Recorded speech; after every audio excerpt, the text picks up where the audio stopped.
Hello again, ladies and gentlemen, wrestling fans of all kinds. Thank you and welcome to another edition of the Fantasy Warfare Tournament.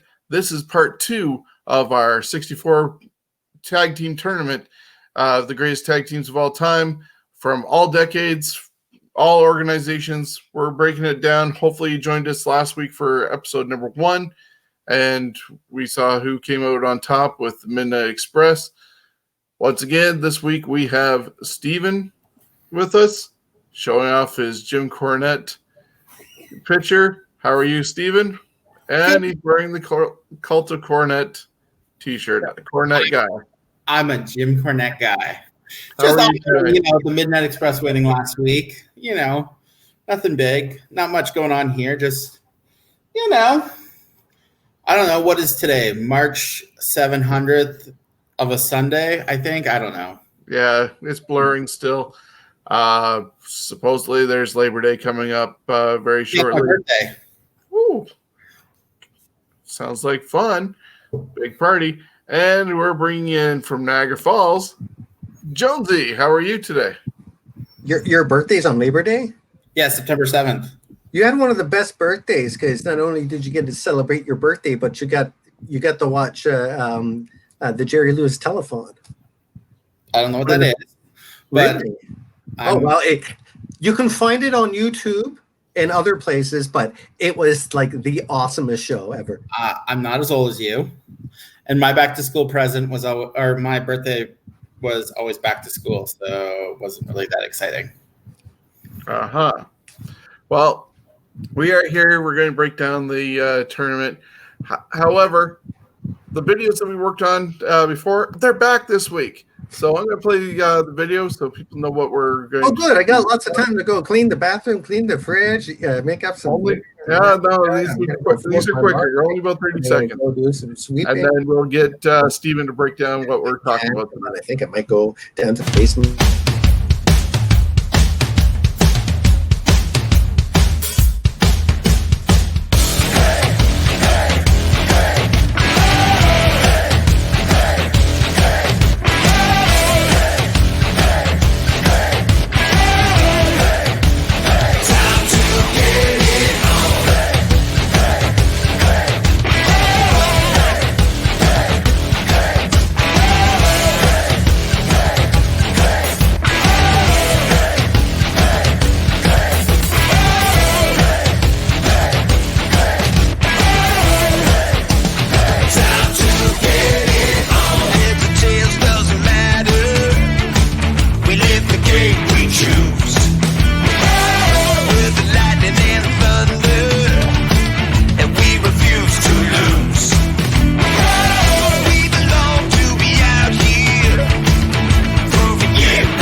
And we are back. So, as you just saw in that video, those are our 8 matchups. So, Steven, would you like to run down what they are? Hey, we're back. Yes. So starting off, it'll be the Jurassic Power versus the Hardy Boys. We then have Mr. Fuji and Pat Tanaka versus the British Bulldogs. We have the Samoan SWAT team or the Head Shrinkers, depending on when you saw them first, versus the Soul Patrol. We then have Money Inc. versus probably one of the more interesting tag teams, the Hollywood Blondes. We then have Jay Youngblood and Ricky Steamboat versus the Briscoe brothers, and that's Mark and Jay out of the ROH fame. We then go old school, this is a very interesting matchup. We have the Wild Samoans versus, which I believe these are their nephews or grandkids, the Gorillas of Destiny. Then we have LAX, as in Santana and Ortiz, versus Ropinki 3K. We then have the Dudleys versus FTR, aka the Revival, aka the Mechanics, aka the greatest tag team around right now. So that is an interesting lineup that we have of these 16. We'll see who joins the Midnight Express in the finals, in the final four. And we're going to go forward with that right now as we start off with round number one, match number one. Jurassic Powers taking on the Hardy Boys. Well, Jurassic Powers consisted of Scott Norton and Hercules Hernandez. Their total combined weight was 630 pounds, and they were mostly in Japan. So these were like really the big guys, considering Japan also likes to do the Super Juniors and then the heavyweights combined are different. They debuted in 1993, so just after Hercules went and left WWE, ended his partnership with Paul Roma as part of Power and Glory, and they disbanded a year later. So they weren't together terrible length of time. They were one-time IWGP Tag Team Champions, and they beat the Hellraisers. And the Hellraisers, for those not in the loop, were the Road Warriors, but this was Hawk Warrior and Power Warrior. So this is when Hawk was away from Animal at the time when he left WWE as well. They're taking on the Hardy Boys. Where do we begin? Hardy Boys, 461 pounds combined. They also debuted in 1993, and they were active 93 to 02, 06 to 2011, and 2014 to 2019. Now we look at all the titles that they had, and this is a long list right there of all the titles that they've had, which include All-Star Wrestling, West Virginia, one time. The Crash, one time. House of Glory, one time. MCW Pro Wrestling, one time. New Dimension Wrestling, one time. NWA 2000, one time. Omega, two times, and that is the Hardys' homegrown backyard wrestling organization that they had with Shannon Moore and Gregory Helms and all their friends involved with that. ROH, one time. TNA, two times. Wrestling Superstar, one time. And that's not even counting their WWE career, which has them one-time WCW Tag Team Champions, one-time Raw Tag Team Champion, one-time SmackDown, six-time WWF World, and then they also won the TIT Tournament, or the Terry Invitational Tournament. Most people remember that as the finals at, I believe, No Mercy against Edge and Christian in the first tag team ladder match, and that was in 1999. In PWI, they won Match of the Year in 2000 and 2001. Both those matches were triple threat matches involving Edge and Christian and the Dudley Boys. And they were also Tag Team of the Year in the year 2000. So this is going to be a no-brainer. I will be surprised if Jurassic Powers gets a single vote here, regardless of their size. And people may or may not like Scott Norton and Hercules, but for me, it's definitely the Hardy Boys coming out. There's just too much history with them. They were more than just Japan. They have tons of titles to their credit, and even though now they're in AEW and WWE divided, they are still active, and yeah, they're getting my vote. And people might not also realize that King of the Ring, they were also opening the doors to the start at the entrance ramp. I believe it was in the '94 King of the Ring. So they were still getting their rub there, making their dues. Jeff lied about his age and went against Razor Ramon at on a Superstars taping and stuff like that. But they got such longevity. They are getting my vote. Steven. Did you say Jurassic Park? Because Jurassic Powers. because I tuned you out after you started talking about Hardys. Because this was a no-brainer. I'm not even going to waste my breath. It's the Hardys. And Jonesy. Well, I think the Jurassic Powers are actually pretty darn good, and if they had given a little more time, I'm sure they would have done wonderful things. In fact, I wonder why that when WCW didn't pick up both of those guys up and make them that tag team, they would definitely easily win over these other guys. But it's the Hardys, so yeah, Hardys get my vote.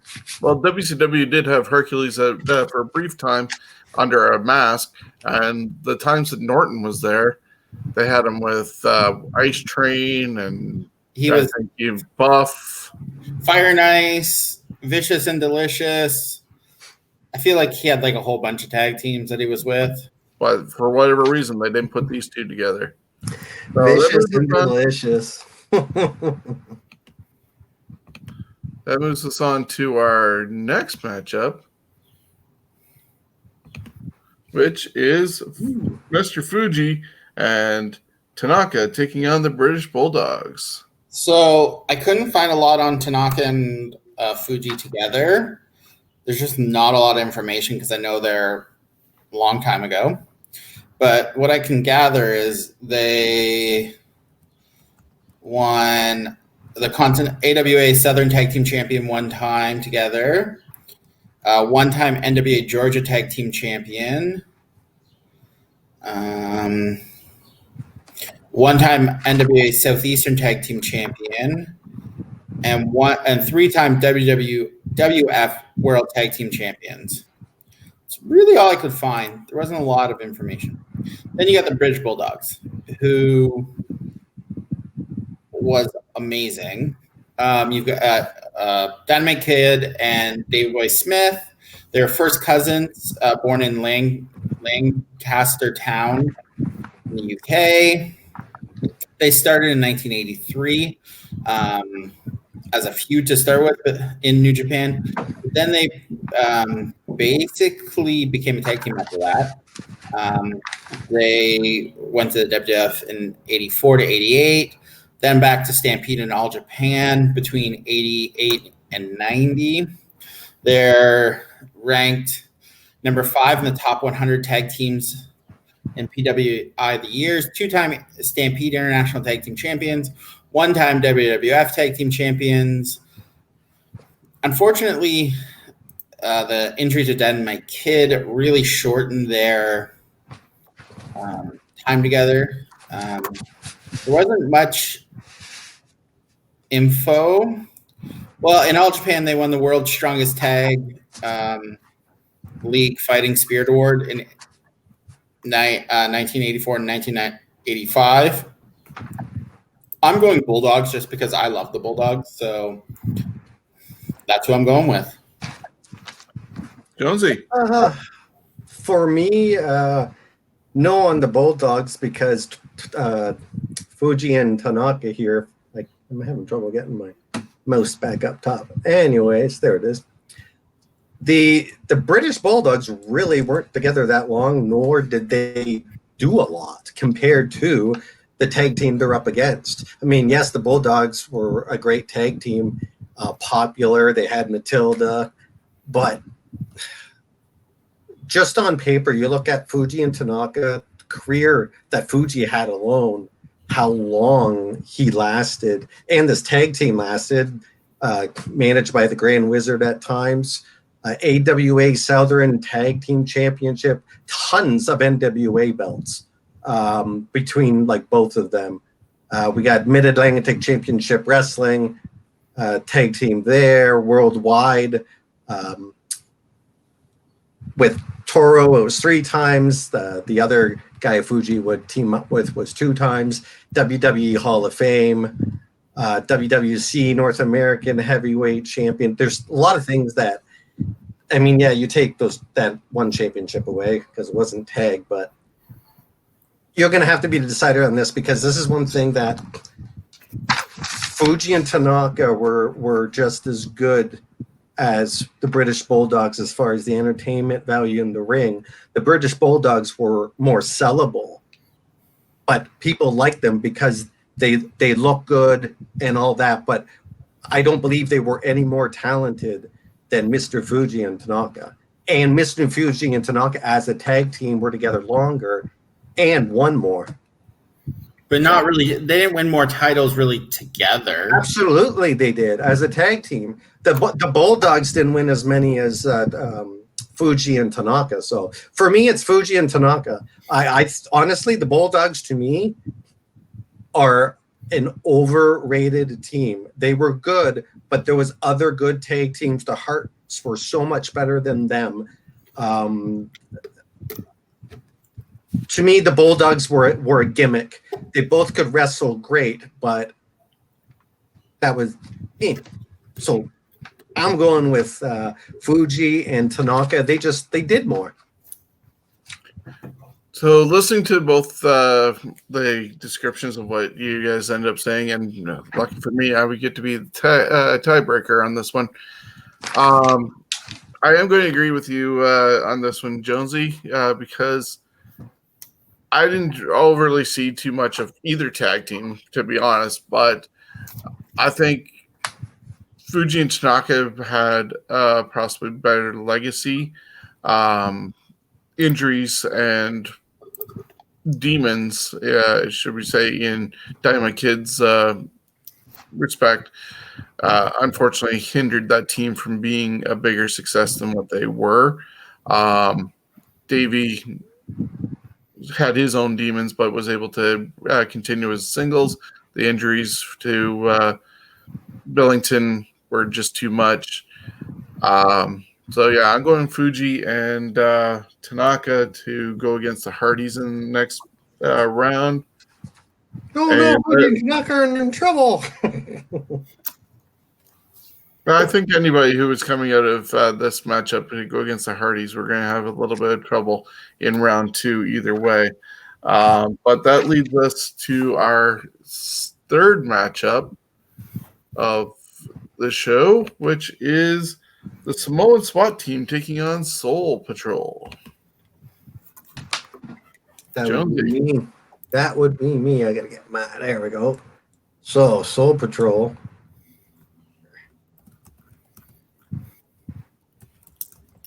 Man, I'm not having a good time with my computer today. I lost everything. Uh-oh. No, it's there. It's finding it. There it is. Okay, I got the Samoan SWAT team up here. That's the one we're on, right? Samoan SWAT team, yes. Yes. Yeah. So they were the head shrinkers, the new Wild Samoans in NWA, Fatu and Samu. They were the Samoan SWAT team in WCW and the American Wrestling Federation. Well, they won a lot. World Class Championship Wrestling, 3 times Texas, 1 time Caribbean, of course the WWF World 1 time. I think, they had a Slammy, Best Etiquette. Okay. The Wrestling Observer. They didn't like them. Worked a match with Baston Booger. Yeah, that would be hard to do. UWA World Trios Championship against Soul Patrol. Rocky Johnson and Tony Atlas. They were WWF Tag Team Champs. Both of them on their own were, they could both work a main event together. Again, I think they're a team that if they hadn't already had success, they probably would have stuck with this if they didn't get later success, and they would have been able to beat them. But to me, it's the Samoan SWAT team. They've been around for a long time, and they've survived different names. Not so much change of their characters, but they've done very well over the years. So for me, it's Samoan SWAT team. Yeah, for myself, I am also going with the Samoan SWAT team. Just too many titles, too much legacy, lineage.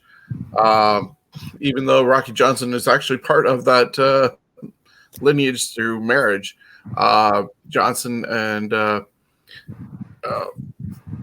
okay, I'm drawing a blank on his name. Atlas. Alpha or Sika? Hmm?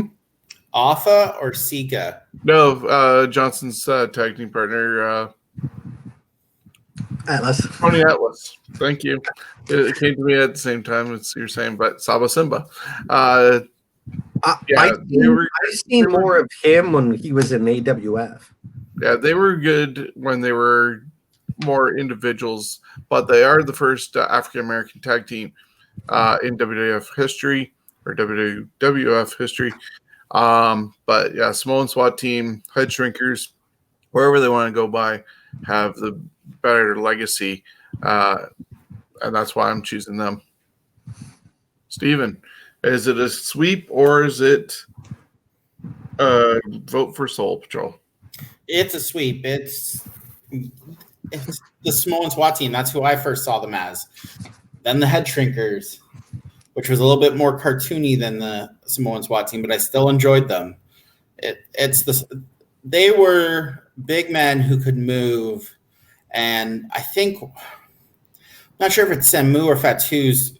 I think it's his grandson, Jacob. It's got to be Fatu, Jacob Fatu, and MLW. Just remember that name for the next 15 years. Oh, Jonesy, go watch Jacob Fatu. He can do, he's about 300 pounds.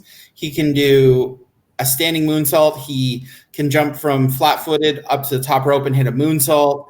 Oh, Jonesy, you will be like this. Does he have a Fatu? Did he inherit the Fatu butt? Like his daddy? He is a big boy, but he is like athletic. Think Bam Bam Bigelow, but Samoan, but not as big. Like he's a lot like not a great body type. Like he's very like me, flabby, but you wouldn't know it. He's insane. You have to look him up. And he's not comedy at all. No comedy involved. It's the greatest thing ever. So that gives the victory to Samoan SWAT team. Moving on to the second round, and they're going to face the winner of this match, which is going to be Hollywood Blondes. Money Inc. against the Hollywood Blondes. Money Inc. consisted of Ted DiBiase and Erwin R. Shyster. They were managed by the Mouth of the South, Jimmy Hart, and they were formed somewhat in late 91. Officially, they, I guess on Wikipedia, they're saying 92. But if you look at them, what they did beforehand, they were teaming up slightly beforehand at the end of the year. And they lasted until about the end of 93. They were 3-time tag team champions in WWE, even screwing over the Natural Disasters, who were also being managed by the Mouth of the South, and that turned them faces. They were in the semi-main event, I guess you would call it, with taking on Hogan and Beefcake at WrestleMania 9 when they tried to destroy Beefcake's face with a briefcase, and they lost real money at Caesar's Palace when money got thrown there. Jimmy had turned on them to save Beefcake. They're taking on the Hollywood Blondes.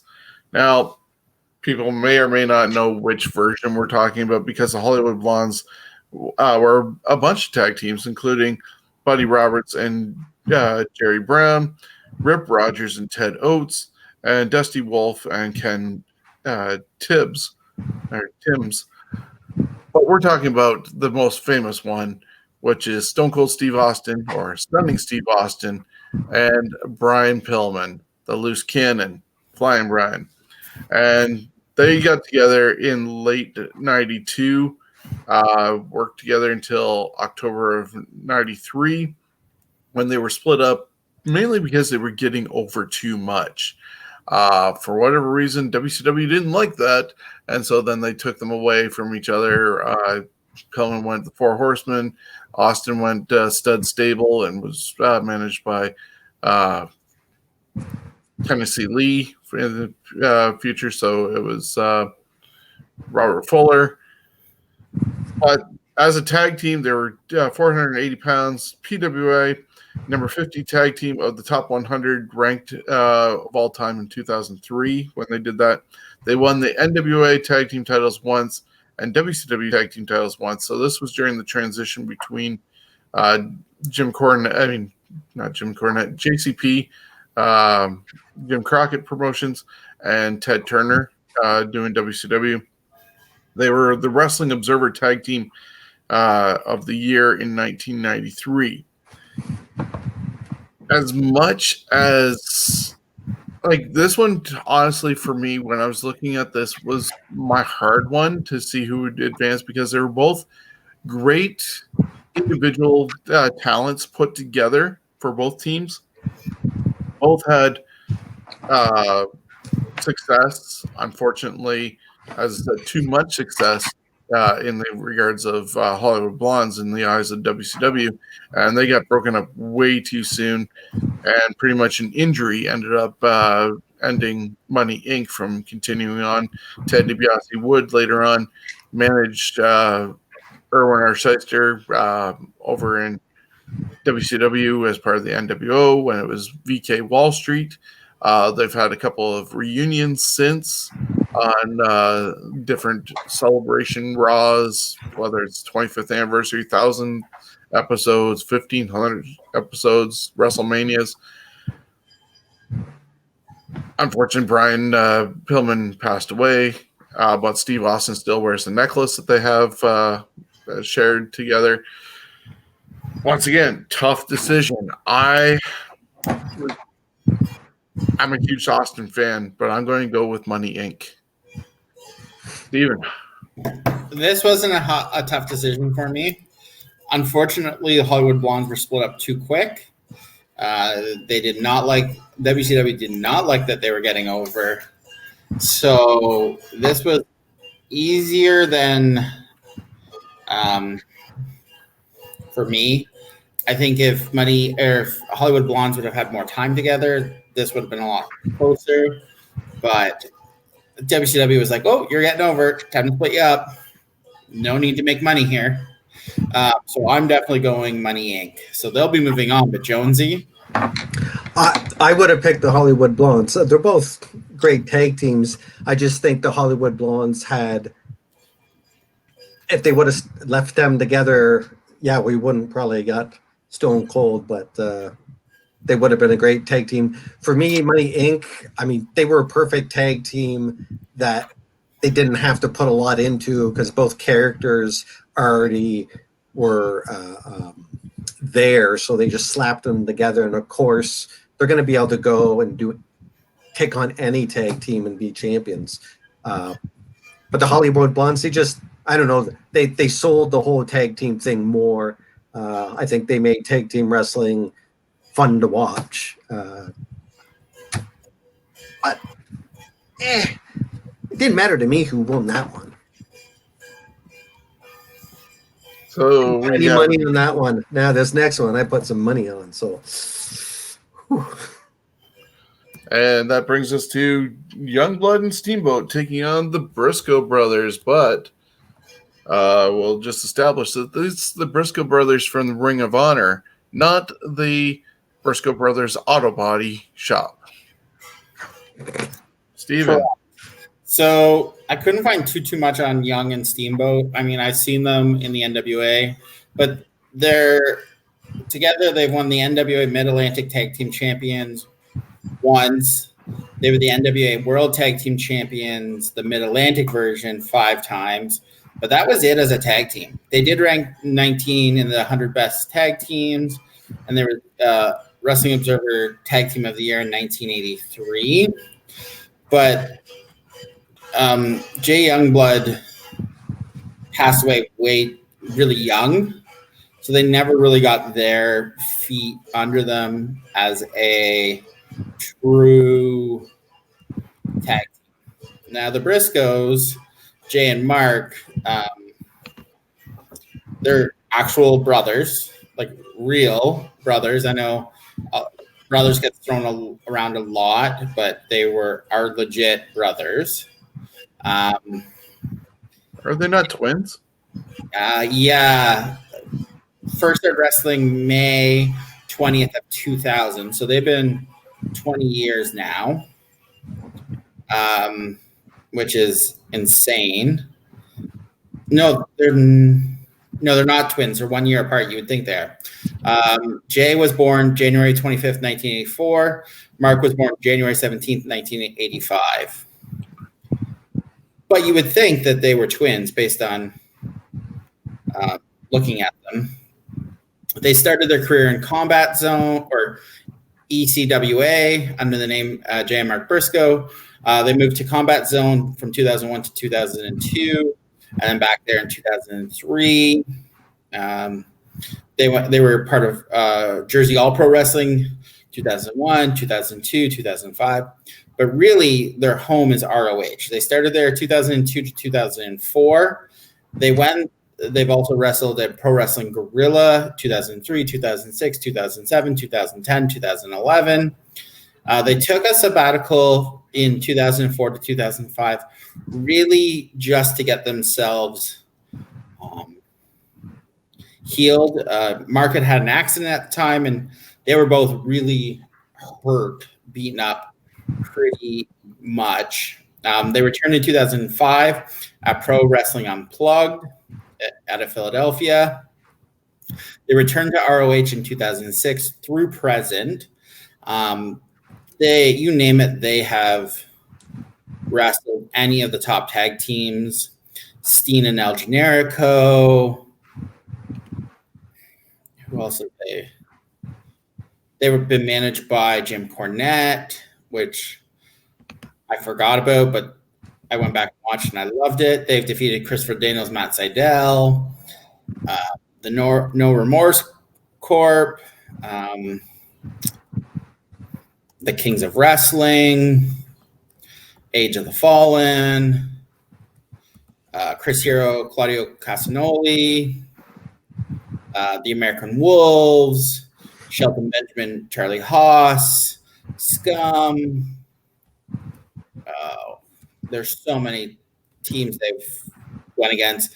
The Guerrillas Destiny, the Bullet Club, which is Doc Gallows and Carl Anderson, the Hardy Boys, The Addiction, War Machine, All Night Express, Chaos. You name it, they've wrestled them. The Young Bucks, the Motor City Machine Guns. They still work independence from right up till 2018. They did have a tryout in the WWE in 2009. They basically turned them down because they weren't cosmetically pleasing. They also wrestled in 2016 in New Japan. So they're two-time CZW World Tag Team Champion. They're Full Impact Pro Tag Team Champion one time. Jersey Championship Wrestling, IWGP Tag Team Champion once. NW Wildside Tag Team Champion once. They Pro Wrestling Noah Junior Heavyweight Tag Team Champions once. Pro Wrestling Unplugged Tag Team Champions once. Real Championship Wrestling Tag Team once. They won the Real Championship Wrestling Tag Team Tournament in 2009. Now, Ring of Honor, they are an 11-time Tag Team Champion. They're also a Squared Circle Wrestling Tag Team Champion, a United States Extreme Tag Team Champion. They also were the Tag Team of the Year in 2007. They are getting my vote. I think they've been a tag team pretty consistently for 20 years. They've both had a little bit of singles success. But if you look at, basically, they've been a tag team together for 18 years. With few little, they took the year off when they were both hurt. And then in 2018, they both took pretty much a year to be single stars, but they've come back together. They're a tag team that I could sit there and watch.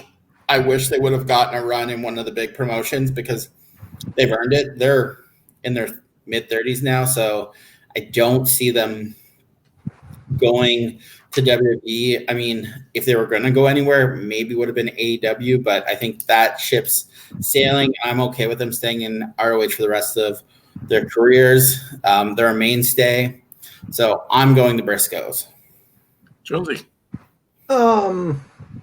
Jay and Mark, did you know both of them wore masks at Cage of Death 3 because they couldn't legally actually be there because they were both underage for the under Pennsylvania state law.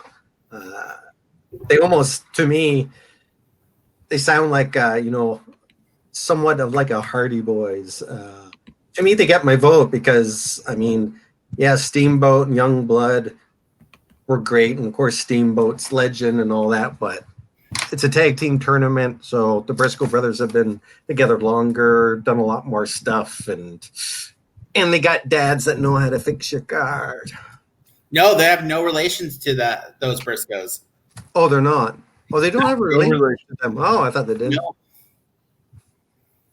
I thought they Must were be like Briscoe children or something.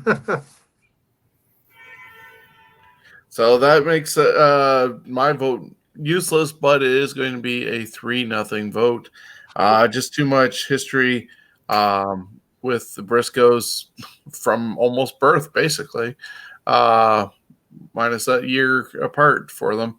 But yeah, just all the time that they've spent together competing, where they've competed, who they've gone against, how many titles, cannot compare to what Jay Youngblood and Ricky Steamboat ended up doing.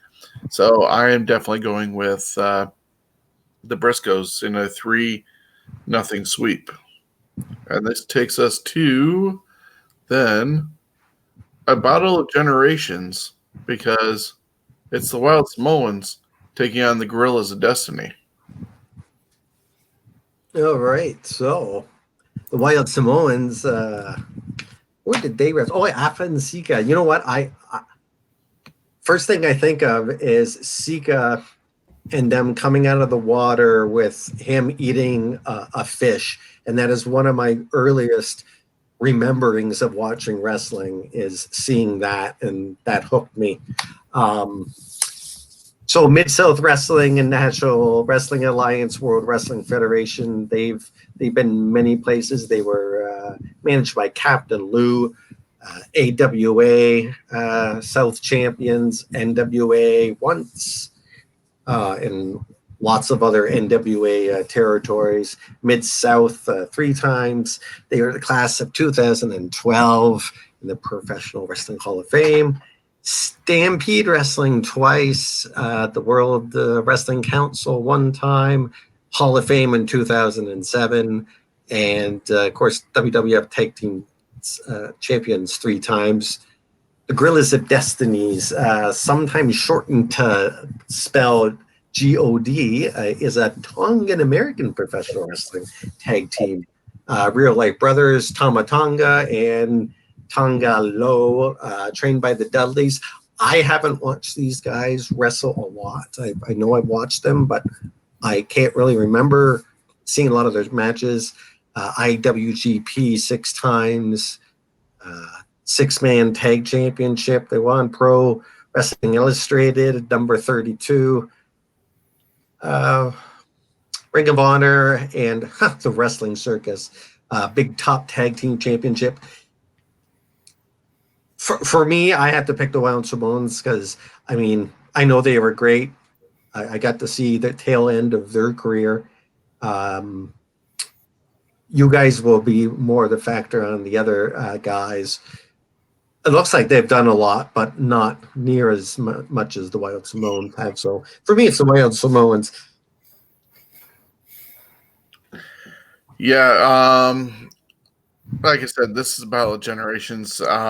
The Gorillas of Destiny are the sons of Haku, and so okay, I have seen them then. Yeah, are definitely, as I said, related to the Wild Samoans. They have that whole big lineage, throwing in Yokozuna, Fatu, Jamal and Rosie, or Umaga and Rosie, Roman Reigns, even The Rock, Tamina. Just such bloodline going on in there. The Guerrillas of Destiny have done a lot already in their short time together as a tag team. Definitely, we've already put a lot of emphasis on the New Japan titles being very important, regardless of what tournament we have been talking about. But I do have to go with the Wild Samoans. Just their legacy. When you ask about a Samoan tag team, they're probably the first ones you think of. Then you start thinking about the Head Shrinkers or Samoan SWAT team.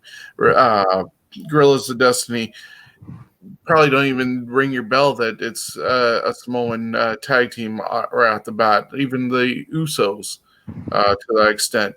But when you talk about the ones who started it all, you have to go with Offensica, and I'm choosing them. Steven, is it a clean sweep, or do the Guerrillas get a vote? Guerrillas get a vote only because I watch a ton of New Japan, and they are very unique. I personally would go the Guerrillas of Destiny, but I mean, my vote doesn't count at this point, so it's a 2-1. And they will take on the Briscoe brothers, the Wild Samoans will, in the next round, which brings us to my last one of this round is LAX. I actually needed 2 sheets, one for each of them. LAX taking on Roppongi 3K. And let me change this one. There we go. Put that up there. LAX, we're talking about the version currently, which is, well, they're not there anymore, but they're Santana Ortiz, who are now with AEW with Chris Jericho and the Inner Circle. They had a lot of other members, including Homicide, Hernandez, who were the original ones, Apollo, Machete, Hector Guerrero, Diamante, who's now also in AEW, Low-Key, King, but Santana and Ortiz, they were together before coming to Impact Wrestling when Conan revived the LAX name and eventually went against the OGs, which were Homicide and Hernandez. Huge matches that they did during one of the, I'd say, revival-ish times that people could watch Impact Wrestling and be like interested in it. Don't lie, there's been no of those times. Well, there's stop and go parts. You can go, oh, this is good, watch that, and then you drop off again. I remember seeing them do their huge match. I believe it was at Slammiversary, and they tore the ring apart. And some of the boards they should have had at least another board or two in that ring. I can't believe they used it the way they did. But they were a tag team before coming to Impact Wrestling. And they had won the AAW tag team championships once, House of Glory once, which I believe that is Tommy Dreamer's group. That's House Hardcore. House of Glory, I think, is Low Keys. Low Keys. Yeah. GWF tag team, that was when Jeff Jarrett was trying to revive something. Impact Wrestling 4-time tag team champions. Warriors of Wrestling 1 time. Pro Wrestling Revolver 1 time. Tag Team of the Year for Impact Wrestling in 2018. Wrestle Pro 1-time tag team champions. World Wrestling League 1 time. And Jersey Championship Wrestling 1 time. They were formed in 2012. In the 2019 PWI rankings, Ortiz was number 115 and Santana was 119. So looking at them as a team taking on Roppongi 3K, they debuted in 2013 and have been active ever since. 392 pounds. Sho Tanaka, or he goes now by just Sho, and Yohei Kamatsu, just going by Yo right now. Their manager currently is Rocky Romero, since they returned to New Japan in 2017. They were originally trained in the New Japan dojo. They moved over to CMLL in 2016. They had a couple different names, Raijin and Fujin. They worked in ROH as Tempura Boys. Nothing racist there, is there? They returned to New Japan in 2017. As I said, they have their manager now, Rocky Romero, and they're part of the Chaos stable.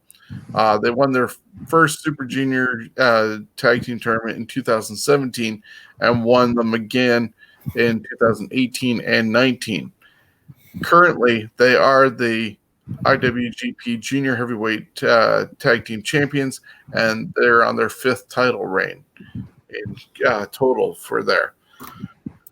So this would be a good matchup. I think Santana and Ortiz would end up definitely winning if it was put in a ring. Looking at their resumes on paper, though,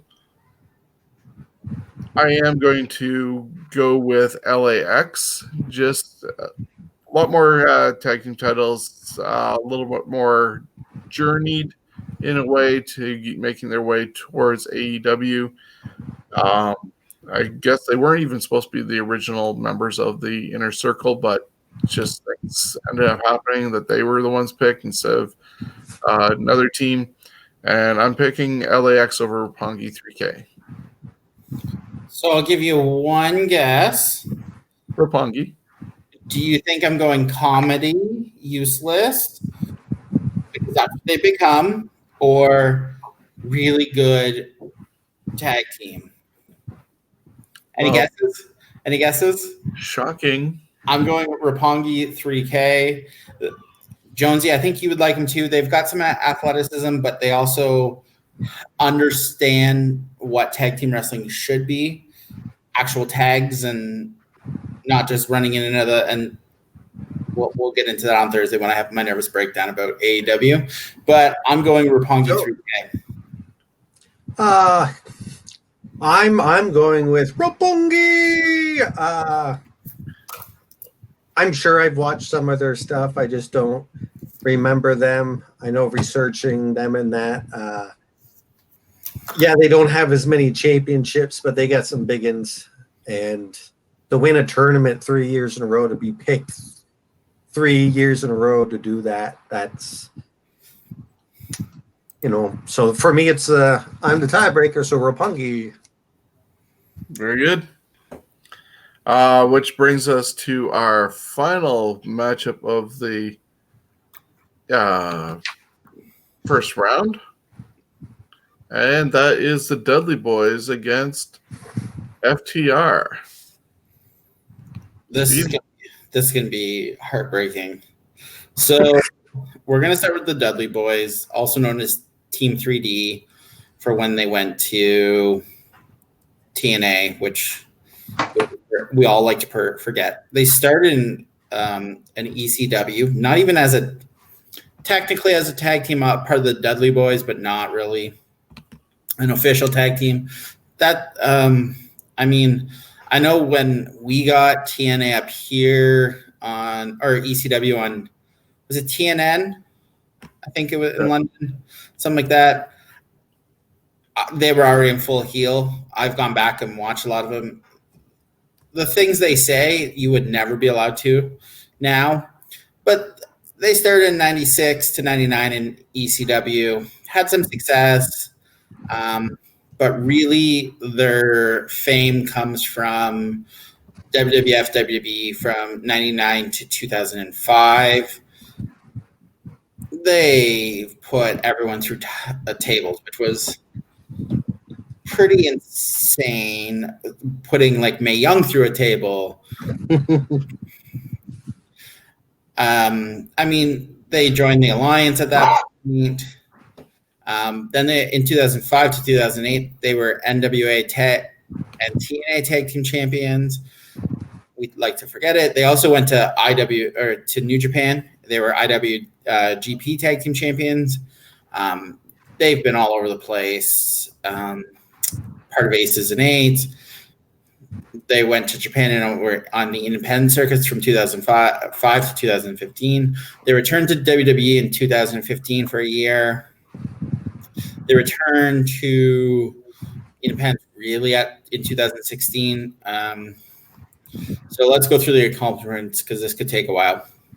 All Japan Pro Wrestling Tag Team, or All Japan Pro Wrestling World's Strongest Tag League Champions in 2005, 8-time ECW Tag Team Champions, 1-time Hustle Superstar Tag Team Champions, 2-time IWGP Tag Team Champions, PWI Match of the Year in 2000, 2001, Tag Team of the Year 2001, 2009, Tag Team of the Decade 2000, 2019, Squared Circle Wrestling Tag Team Champions once, NWA, NWA TNA. This is when I say NWA, it's the NWA TNA World Tag Team Champions once, TNA World Tag Team Champions 2 times, NWA Tag Team Tournament 2014 they won, NWA Tag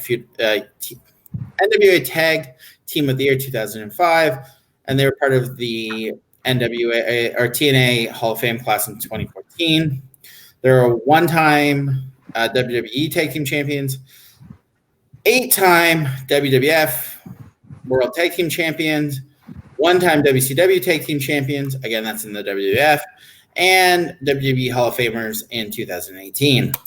Now we're going to talk about the best tag team going out there right now, which is Cash Wheeler and Sherwood. What are you laughing at? They're it's like listening to someone sell a car. This one's a Lamborghini, but this one over here, you've never seen this one before. It's better than a Lamborghini. Go ahead. I mean, I would have loved to see these two wrestle in their primes because it would be a hell of a match. These guys are most compared to the Brainbusters, Arn and Tully. They formed in 2014 in NXT. They were in NXT from 2014 to 2015. They won NXT Tag Team Champions in 2015 to 2017.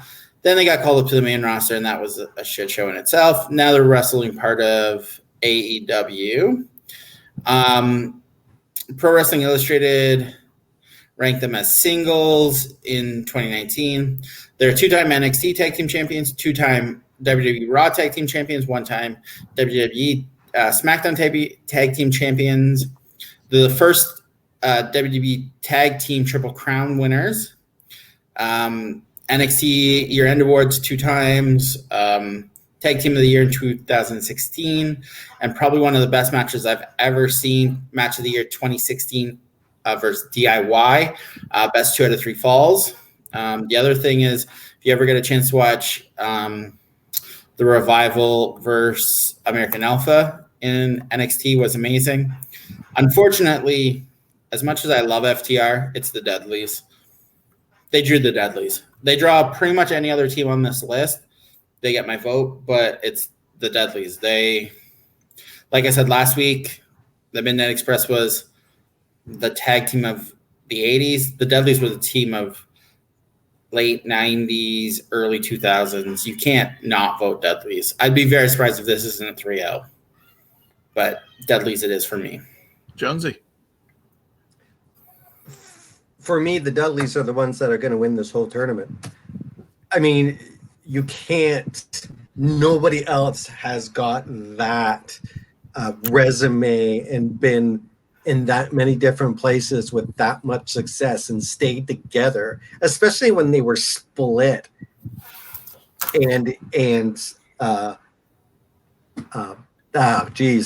Bubba went out and did the great job he did in TNA, and then they get together again, go back to WWE. It's just they're the team to beat, in my opinion. I think they're the best tag team that's ever been out there. I'm a fan of theirs, but I'd rather other tag teams over them. But they've just done so much. Dudley's all the way. Yeah, this is unfortunately a clean sweep, and it's weird to say unfortunate because we are talking about FTR. They have a lot to still bring to the table. Huge careers ahead of them. They only got together in 2014 as mechanics, and if anybody is going to hopefully bring some sort of seriousness to the AEW tag team division and not make it a spot fest and actually follow rules, hopefully they are going to be the example to do so. They're trying to do so, I guess, with the vignette that he recently did. It's now putting their actions behind their words, because without that, they'll just fall into the joke category, unfortunately, like Jurassic Express and Private Party and everybody else, that's there, even Santana and Ortiz, Butcher and Blade, unfortunately, are a shell themselves. Young Bucks. SSB. Like, unfortunately, everybody is falling by the wayside. Hopefully, these guys are going to be the ones who turn things around for making the tag team division serious.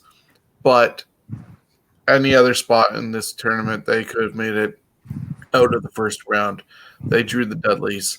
Bad draw for them, and Dudleys are moving on in this one. So that concludes round number 1 of this week's tournament. Steven, do you want to give us a rundown of what happened? Yeah, so to start with, we had the Hardys beat Jurassic Power 3-0. Not a shock at all. Fuji and Tanaka, what I'm going to call this is an upset of the first round, beat the British Bulldogs 2-1. Most people who would watch this would know the British Bulldogs. Probably. Hey, they're a great team, but when you put them against Fuji and Tanaka, I'm sorry. It's a no-brainer. But I understand. I mean, the British Bulldogs, name-wise, yes. Shirt selling, all that. But as far as in-the-ring longevity, a resume, I would just pick Fuji and Tanaka, man. Fuji was a badass. I know, but I would say that was the biggest upset of the first round. I can agree with that. Samoan SWAT team / head shrinkers, depending on how you know them, beat Soul Patrol 3-0. Money Inc. beat Hollywood Blondes, Austin, and Pillman 2-1. Mark and Jay Briscoe, the Briscoes, beat Jay Youngblood and Ricky Steamboat 3-0. Wild Samoans beat the Gorillas of Destiny 2-1. Roppongi 3K beat LAX, as in Santana and Ortiz, 2-1. And probably that broke my heart the most because of a shit draw. And probably can speak for Shawn as well, just because I know Shawn. Me and Shawn talk about tag wrestling. Dudley's beat FTR 3-0, but I know it broke probably both of our hearts because we both love FTR. Yeah, if they'd been in a different bracket, like next week or look here. The first team below them is the Hart Foundation. For next week, yeah. Do you think if it was FTR against Hart Foundation, that would have been an upset? FTR has done more than the Hart Foundation. Yep, FTR probably would have beat the Hart Foundation, regardless of the legend that the Hart Foundation is. They are one of the greatest tag teams ever, but when we're comparing resumes and what they've done, Brett is bigger than the Hart Foundation itself. FTR could have probably gone a lot farther in next week's tournament compared to tonight's. I mean, my Mark vote would have voted for the Hart Foundation anyways, but if they had to face FTR, God, another tough one would have broke my heart. Was there anything that surprised you, Shawn, in the first round? Maybe, as you said, like Fuji and Tanaka, even though, yes, I did vote for them, When I started looking at this list originally and trying to figure out my picks, I probably would have picked the Bulldogs, but hearing their resumes, comparing them, hearing our banter, that one definitely is a standout. Even maybe the Wild Samoans being Gorillas of Destiny as a little bit of a shock because of the different eras and the amount of titles that they've won. But sometimes you have to go with legends over people who are still progressing and building their resume. Jonesy, was there anything that surprised you in the first round? I was actually surprised that Fuji and Tanaka took over because I thought I was going to be the only one that was going to vote for him. So when Shawn did it, it was like, you know, you're at a poker table and you're like, I know I'm going to win. I'm going to win. But yeah, I mean, the Bulldogs were huge. I remember watching them. I lived in that era. But, you know, Fuji's got in my heart. Fuji was so great. So that brings us to our second round. And Chris, you get to start us off with the Hardy Boys taking on Fuji and Tanaka. Oh, yeah. Well, you know, this is when now Fuji and Tanaka are not so good anymore. But no, I think Fuji and Tanaka had ladders been around back then. I think the Hardys and Fuji and Tanaka would have a hell of a great match, entertaining both styles. But I mean, the Hardy Boys is one of those teams that didn't think much of them when they came in. They didn't look like wrestlers, but they sure turned into wrestlers really quick, man. Hey, Matt had some good deals at Lens Mill store. Getting some fabric to make their costumes. Lens Mills. Yeah, for me, I gotta go with Hardys on this. Even though Fuji and Tanaka would be great to continue to go on, but as a tournament, I just think I don't know. I think that the Hardys would be picked to go on. So for me, it's Hardys. Yeah, the resumes definitely speak for themselves. As much as Fuji and Tanaka were a tag team to probably reckon with. When you went in the ring with them, they're very sneaky, considering it's the devious one, Mr. Fuji. We're talking about the Hardy Boys, who have a huge legacy of tag team titles and amazing matches to speak of. So for me, it's the Hardy Boys definitely advancing to the next round. Is it a sweep, though? Steven? It's a sweep. This one isn't even tough. Unfortunately, Fuji and Tanaka drew the Hardy Boys. Yeah.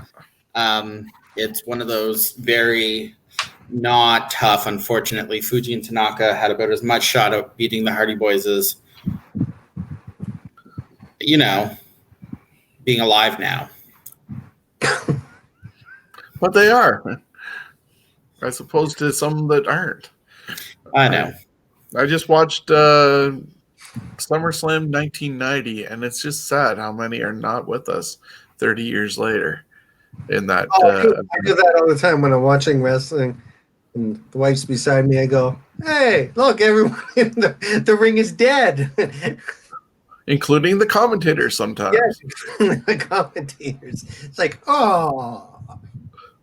But yeah, so Hardy Boys definitely moving on with a 3-0 victory, taking us over to the Samoan SWAT team, taking on Money Inc. Now, I'm trying to think if this actually happened in WWE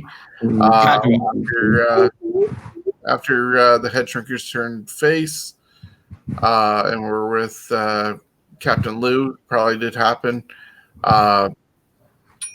Just though, as great as DiBiase and Mike Rotunda are as individuals and the great tag team that they formed together for Money Inc., the Samoan SWAT team, they are family. They traveled around more than just being in WWE as a makeshift tag team, and they have huge amount of titles and everything. So I'm picking Samoan SWAT team, even though they did have Oliver Humperdinck doing a whole surfer type gimmick as one of their managers in WCW.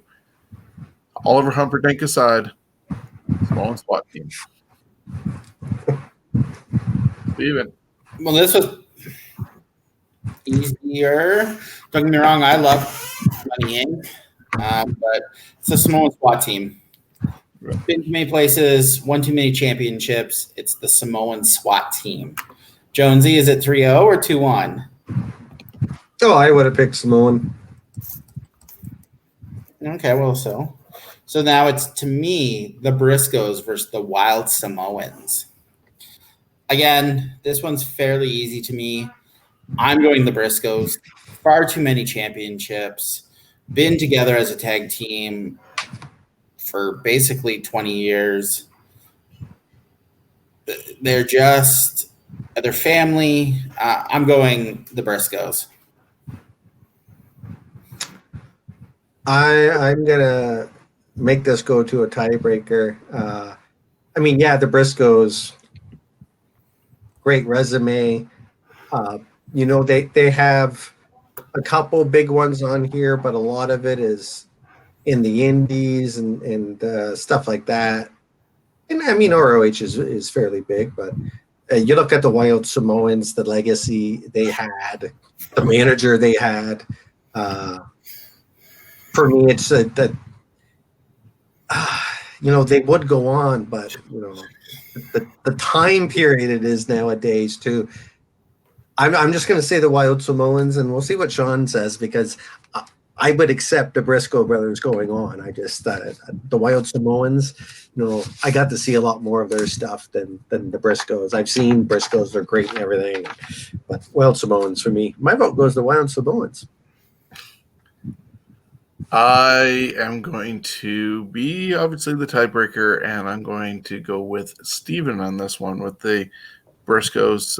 Just because also, as much as I do at times say about people doing better because they've visited other territories and been chosen to be their representatives, you got 11-time tag team champions of Ring of Honor.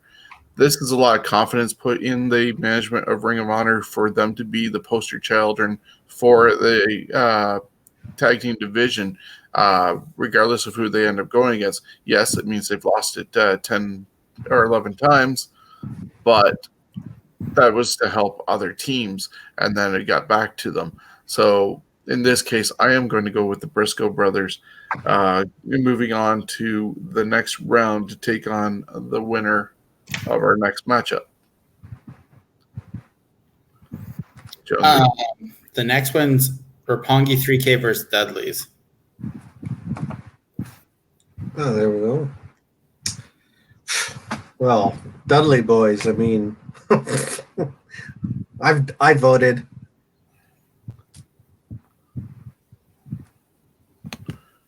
Yeah, it's going to be hard to do anything other than the Dudley boys. We just talked about everywhere that they went, being a tag team.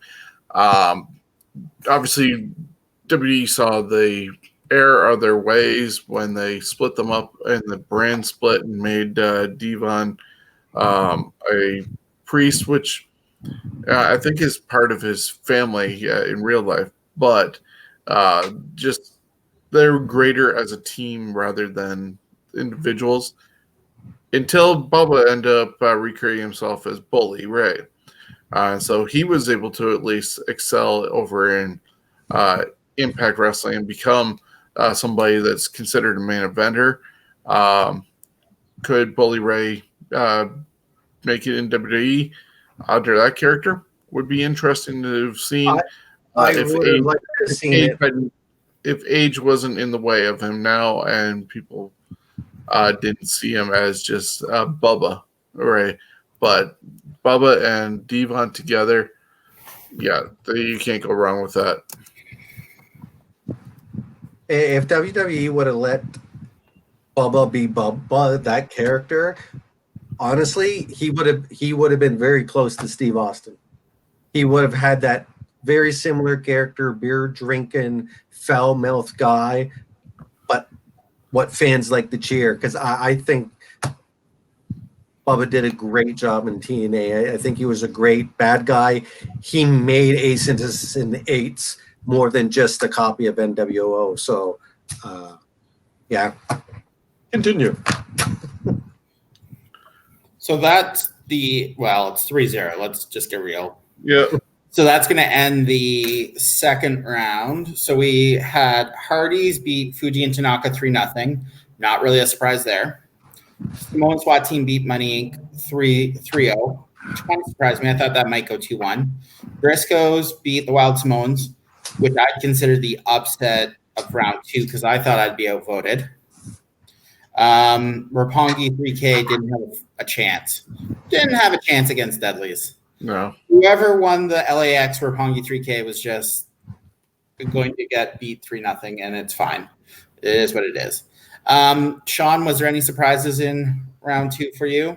Yeah, probably she said Briscoes and Samoans, but yeah, it's just being able to judge on what makes more sense to advance somebody in this tournament over another team.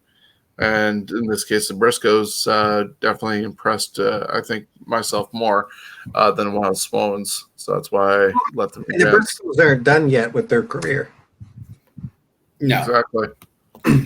Jonesy, was there anything that surprised you in round 2? No. I don't think nothing really surprised me. Nothing made me angry, so I'm good. So we're going to move on to the semifinals of the B bracket, which are going to be Hardys versus Samoan SWAT team, Briscoes versus Dudleys. Yeah, and I get to start us off with the Hardy Boys against the Samoan SWAT team. Another family affair. This bracket had a lot of families involved. I'm not sure if the other ones are as heavy with the family connections as this one was tonight.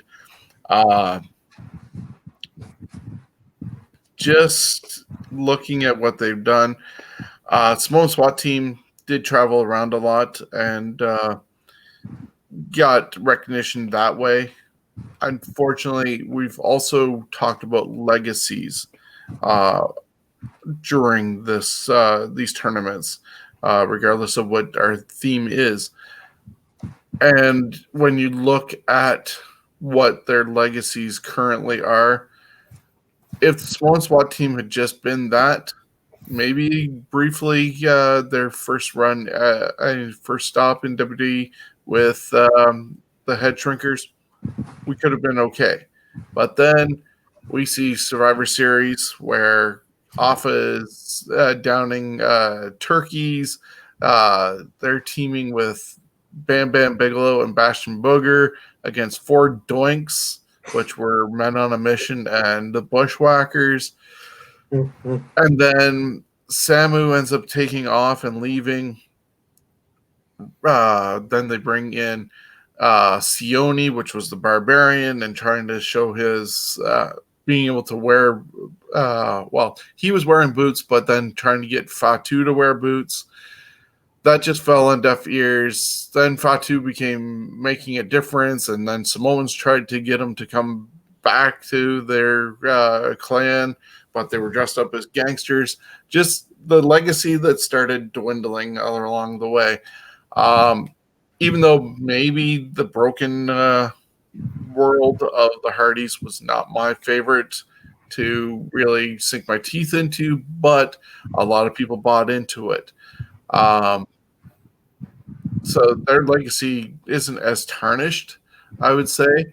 Right now they're split up on 2 different companies, but comparing their legacies going forward and continuing what each are remembered for, the Head Shrinkers kind of bring down the Samoan SWAT team as opposed to just the Hardy Boys. So I'm going with the Hardys in this one.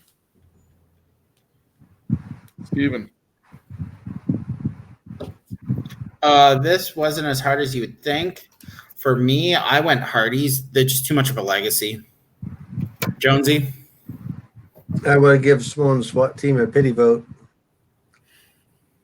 Because I mean, they were great even as head shrinkers. I remember seeing them at the London Gardens, the head shrinkers, and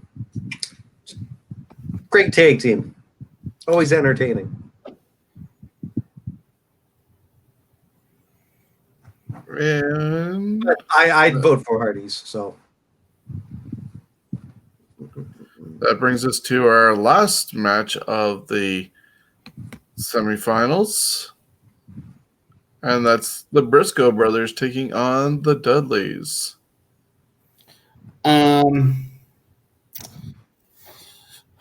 This one's actually tougher than I think anyone. I know the Dudleys have legacy, but I'm going Briscoes. I think Briscoes have a ton of championships. I think, yeah, I'm going Briscoes. Jonesy. I can understand, why you'd pick the Briscoes. However, just discussing the Hardys' legacy versus the Samoan SWAT team, to me it's the same thing as the Briscoes and Dudley boys.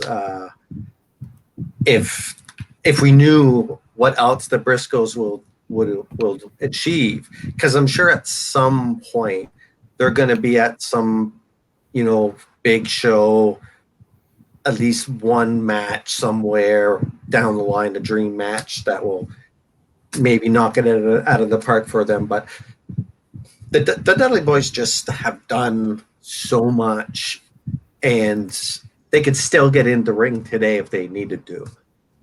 So for me, Dudley boys, man. I have to go with the Dudley boys.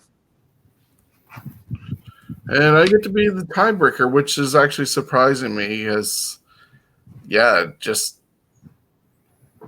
looking at the way the brackets were tonight, I didn't expect the Briscoes to probably make it this far into it. But it's got to be the Dudleys.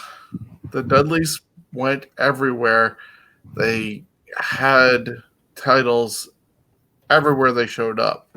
And they might have been just a makeshift tag team when Paul Heyman put them together, because it was just random people that became a Dudley member and threw on a tie-dye shirt and some glasses with some tape on them. But these two stuck together, and they created a legend. And we have, even though I guess occasionally Bubba is working with Ring of Honor or Impact, here and there. He hasn't for a while. He has podcast, and you have Devon working backstage at WWE. They're still valuable members of the wrestling world, and they've gone everywhere, done everything. There's nothing, barring going over to AEW and picking up those titles, which aren't going to happen. They've dominated the world, basically. So I'm going with the Dudley boys, and so it looks like our finals are going to be boys versus boys, with the Dudleys against the Hardy boys. So in the semifinals, we had Hardys beat Samoan SWAT team 3-0, and the Briscoes lose 2-1 to the Dudleys, setting up Hardys Dudleys. Was there anything that surprised you in the semis, Shawn? Your vote for the Briscoes, I think, really kind of surprised me.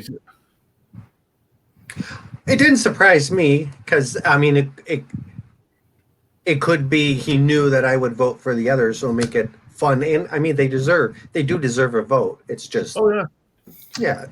I didn't have the Briscoes going this far. I had them losing in round 2.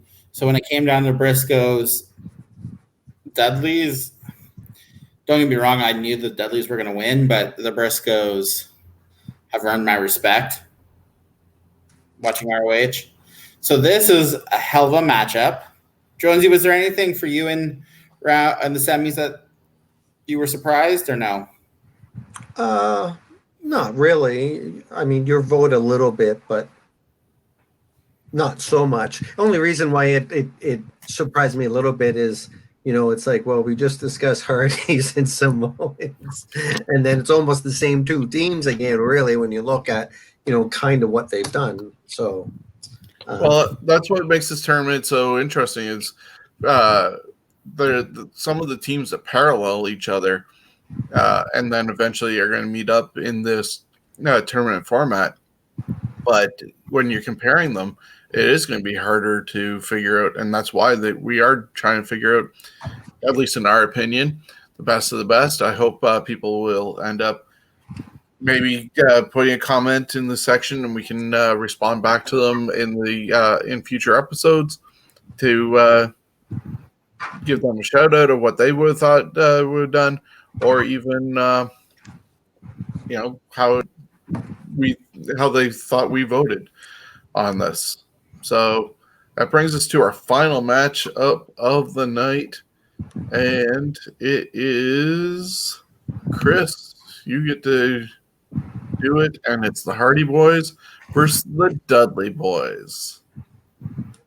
The first thing that pops into my head is the fact that the Dudley Boys went over to Japan and won the IWPG championships, not just once, but twice. That sticks out for me a lot because, I mean, both teams are great teams. Hardys are the more, athletic ones that did more groovy moves, where the Dudleys were more hardcore, but they also knew how to, the kind of almost like 80s wrestling style is what theirs was, with a really bad attitude. The Dudley Boys were definitely much better on a microphone, in my opinion, interacting with the crowd, selling the match, everything. The Hardys were good at a lot of that, but I don't think they were as good as the Dudleys. Now, mind you, the Hardys probably made they might have made more money, and they probably sold more tickets than the Dudleys.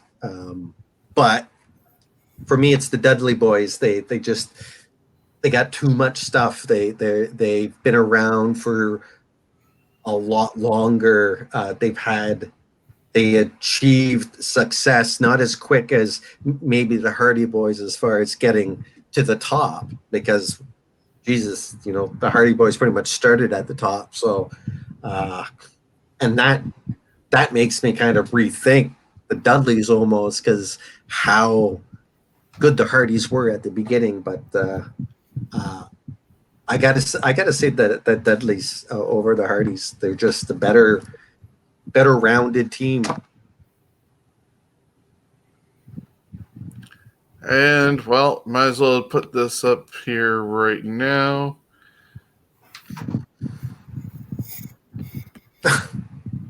Where is it? You had it up there. Oh, I knew this was all predetermined. The winners are going to be the Dudley Boys. Hey, nothing's predetermined here, Chris. This is all. I know that. This is more how they got their legacies might have been predetermined by different bookers named Paul Heyman and Vince McMahon and Dixie Carter or whoever. But World Travelers, Dudley Boys, as opposed to primarily for the most of their betterment of their career, WWE product, Hardy Boys, Dudleys worked their way hard to get to where they are and be respected everywhere. So, yeah. With the tables, including the Dudley Boys. Okay, we can't play too much because I don't want to get banned. No. We have to figure that one out for future reference. Well, yeah, But, actually, what you could do 8-bit. There we go. What? But yeah, so your vote is not going to count, though, Steven. But were you going with the Dudleys over the Hardys? Yes, I was going Dudleys. Devon, get the tables. So as you see here, we've narrowed down to Dudley Boys tonight. They are going to advance to the matchup of 4 that will be coming out of the different brackets. They're joining the Midnight Express, and we'll see who comes out next week on the bracket. Next week's going to include, in no particular order, Heart Foundation, Crusher and Bruiser, Miracle Violence Connection, Rock and Roll Express, Motor City Machine Guns, APA, Brain Busters, Rock and Sock Connection, New Age Outlaws, Briscoe Brothers, which I believe would be Jerry and Jack and Jerry. Yeah, the Hybrid 2, the Outsiders. I don't know how many did I go down? 1, 2, 3, 4. Lucha Brothers, the Road Warriors, Bullet Club, which is Gallo and Anderson. the Good Brothers, Well, and the New Day. So we have some very interesting other teams coming in 2 weeks. The North, Public Enemy, The Bar, Midnight Rockers, Harlem Heat, Natural Disasters, Demolition, Edge and Christian, War Machine, Dark Family, The Funks, Dream Team, Minnesota Wrecking Crew, which is Gene and Oli, and the Colossal Connection. So we have some big teams coming. 32 teams still to be knocked down to just 2 teams and join the Dudley Boys and Midnight Express. So I'll thank you guys for joining us. We're working on freshening up some things in the coming weeks. We are discussing upcoming tournament formats or ideas. Jonesy has been thinking about some theme songs. Steven, you have a couple of ideas as well, I think, in there. Yeah. We've got still another 2 weeks of this, plus our finale, which will be live on Scumbags in 2 weeks. Yeah. Hold on. Let me pull up my calendar because I'm having a breakdown. 1, 2. So it'll be September 3rd? Which there might be a special announcement on that one. No, it'll be September 9th. September 9th? Okay. It'll be September 10th because, we're 3 weeks out. Yeah. So it'll be 1, 2. No, it's going to be September 3rd. Okay. Well, that one, we'll actually have to make an announcement on that one as it gets closer. I believe it will be, though, September 2nd after AEW. So special that way. I'm going away on vacation on Thursday, so I want to get this wrapped up, and also we can discuss other stuff. So before we go, Jonesy, do you want anything to plug? Actually, there's a lot of things I'd like to talk about, but that can wait for another time. Actually, been doing a trivia game show. Where's the official name here? There we go. The Wrestling Trivia Game Show Challenge. Picked a nice long name. Might shorten it down, but it's for fun. Eventually want to make it more, but right now it's for fun. I just want people to play. That's about it. Go over to our Facebook page. Sorry, not a Facebook page, our group page, and on Facebook. And there's episodes there. There's a new one up now, and there'll be another one. I think I'm going to be doing like Fridays and Mondays or something like that. Sounds good. So check out Wrestling Trivia Challenge. Be part of the game show.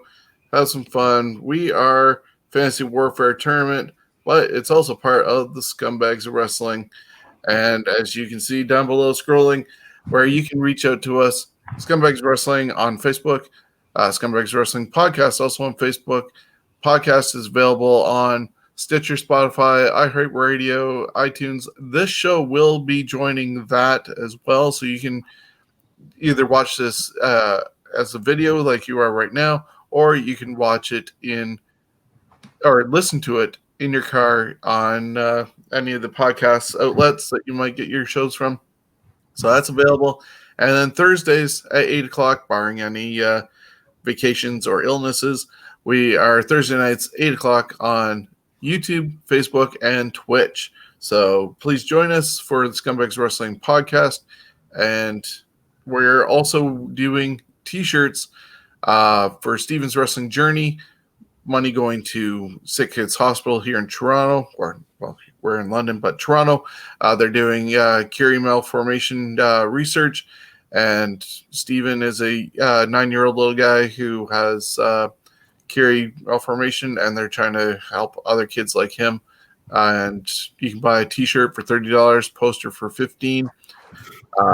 20 stars of the Ontario independent wrestling scene, including the Pillars, Halal Beefcake, Kevin Bennett, Kevin Blackwood, Daniel Garcia, Jody Threat, Carter Mason, Alexia Nicole, students from the Tyson Dukes Wrestle Factory, and many more. So contact me, scumbagswrestling@gmail.com, and find out how you can get your shirt and support a great cause.